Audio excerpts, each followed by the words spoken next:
بسم اللہ الرحمن الرحیم۔ شروع اللہ کے نام سے جو بڑا مہربان نہایت رحم والا ہے۔ السلام علیکم ورحمۃ اللہ وبرکاتہ۔ اسلامک سینٹر چینل میں خوش آمدید۔ ویورز، اسلامک ہسٹری کو جاننے کے لیے جڑے رہیے اس چینل کے ساتھ۔ اس چینل میں آپ کو اسلامک ہسٹری کے بارے میں طرح طرح کی ویڈیوز ملتی رہیں گی۔ آج کی ویڈیو فرعون کی تباہی کے بارے میں ہے کہ فرعون کی تباہی کے بعد بنی اسرائیل کی کیا حالت تھی۔ تو آئیے پڑھتے ہیں ویڈیو کی طرف۔ ویڈیو کو سکپ کیے بغیر اینڈ تک ضرور دیکھیے گا۔ فرعون اور اس کی کافر قوم کی غربائی کے بعد اللہ تعالیٰ نے حضرت موسیٰ علیہ السلام اور آپ کی قوم کو بے شمار نعمتوں سے نوازا، خصوصاً غلامی سے نجات اور امن کی نعمت سے سرفراز کیا۔ اللہ تعالیٰ سورۃ اعراف میں فرماتے ہیں، نتیجہ یہ ہوا کہ ہم نے ان سے بدلہ لیا اور انہیں سمندر میں غرق کر دیا، کیونکہ انہوں نے ہماری نشانیوں کو جھٹلایا تھا اور ان سے بالکل بے پرواہ ہو گئے تھے، اور جن لوگوں کو کمزور سمجھا جاتا تھا ہم نے انہیں اس سرزمین کے مشرق و مغرب کا وارث بنا دیا جس پر ہم نے برکتیں نازل کی تھیں، اور بنی اسرائیل کے حق میں تمہارے رب کا کلمہ خیر پورا ہوا، کیونکہ انہوں نے صبر سے کام لیا تھا۔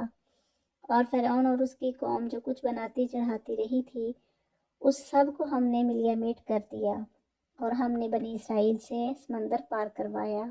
تو وہ کچھ لوگوں کے پاس سے گزرے جو اپنے بتوں سے لگے بیٹھے تھے۔ بنی اسرائیل کہنے لگے،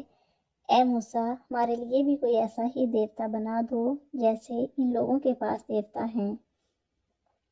موسیٰ نے کہا، تم ایسے عجیب لوگ ہو جو جہالت کی باتیں کرتے ہو۔ ارے یہ لوگ تو وہ ہیں کہ جس دھندے میں لگے ہوئے ہیں سب برباد ہونے والا ہے،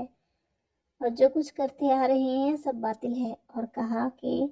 کیا تمہارے لیے اللہ کے سوا کوئی اور معبود ڈھونڈ کر لاؤں، حالانکہ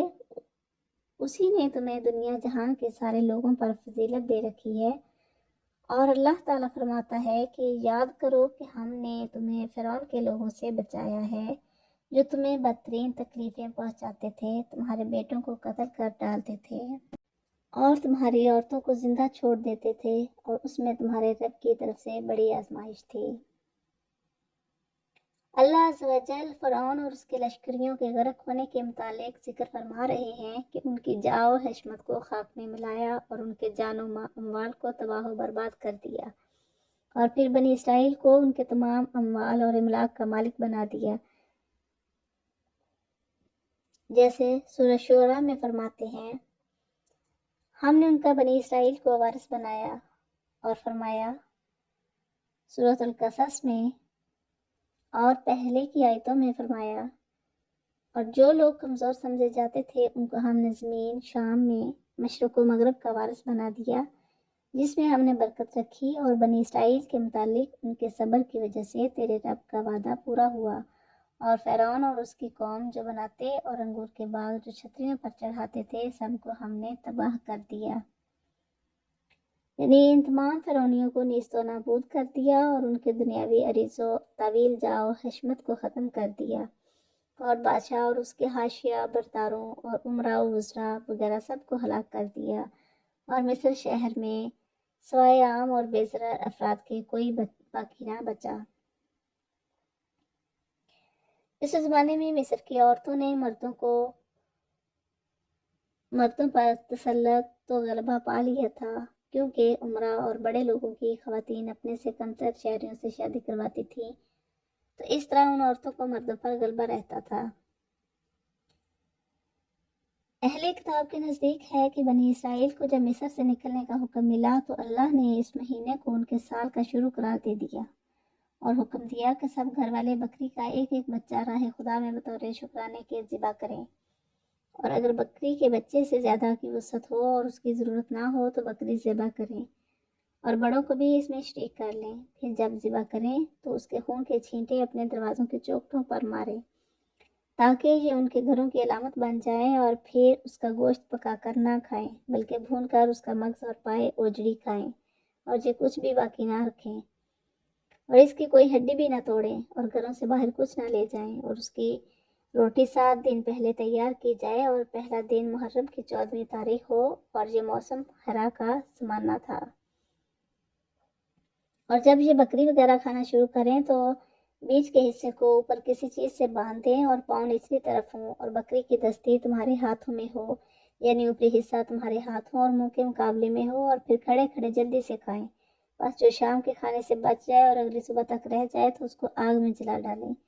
پھر یہ دن ان کے لیے ہمیشہ کے واسطے جب تک کہ تورات پر عمل پیرا ہیں عید کا دن قرار پایا۔ پھر جب تورات منسوخ ہو جائے تو اس کی مشروعیت بھی باطل ہو جائے گی اور اب بے شک تورات منسوخ ہو چکی ہے۔ اور اہل کتاب یہ بھی کہتے ہیں کہ اللہ عز و جل نے اس رات میں قبطیوں کی تمام کماریوں اور ان کے جانوروں کی تمام کماریوں کو ہلاک فرما دیا تھا تاکہ یہ ان سے فارغ رہیں، اور پھر بنی اسرائیل نصف نہار کے وقت نکلے اور اہل مصر اپنی کماری اولادوں کی ہلاکت پر نوحہ زاری کر رہے تھے، اور کوئی گھر نہ بچا تھا جس میں رونا دھونا نہ ہو رہا ہو۔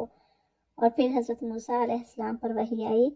کہ اب نکل پڑو، تو سب تیزی سے نکلے اور اتنی جلدی کہ جو گندا ہوا آٹا تھا ویسے ہی ساتھ لے لیا، اور تمام ذاتیاں یعنی کھانے پینے کا توشہ وغیرہ تھیلوں میں ڈال کر کندھوں پر ڈال لیا۔ اور پہلے قبطیوں سے بہت سا زر و جواہر آیتن لے چکے تھے، اور یہ 6 لاکھ تھے، اور بچے اور عورتیں وغیرہ جدا تھیں، اور اس طرح بہت سارے مویشی جانور بھی تھے۔ تو ویورس یہ تھا فرعون کی تباہی کے بعد بنی اسرائیل کی حالت کا ذکر۔